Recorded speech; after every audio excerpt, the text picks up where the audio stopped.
మన జీవితంలో కొంతమంది నేనెప్పుడు నీ పక్కనే ఉంటా అని చెప్తారు. కానీ టైం మారగానే వాళ్ళే ముందు దూరం అయిపోతారు. వాళ్ళ కోసం మన టైం, మన హ్యాపీనెస్, మన డ్రీమ్స్ కూడా సాక్రిఫైస్ చేస్తాం. కానీ మన కష్టం వచ్చినప్పుడు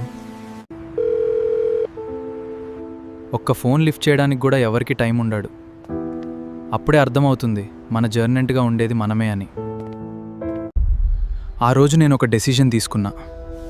ఇంకెవరి కోసం కాదు, నా డ్రీమ్స్ కోసం, నా ఫ్యామిలీ కోసం, నా ఫ్యూచర్ కోసం బ్రతకాలి అని. నిన్ను వడిలేసిన వాళ్ళని మార్చిపో. నిన్ను నువ్వు నమ్మితే చాలు. ఒకరోజు నీ సక్సెస్ వాళ్ళందరికీ ఆన్సర్ అవుతుంది. కష్టంని ఆపడానికి రాదు, బలంగా మార్చడానికి వాస్తుంది.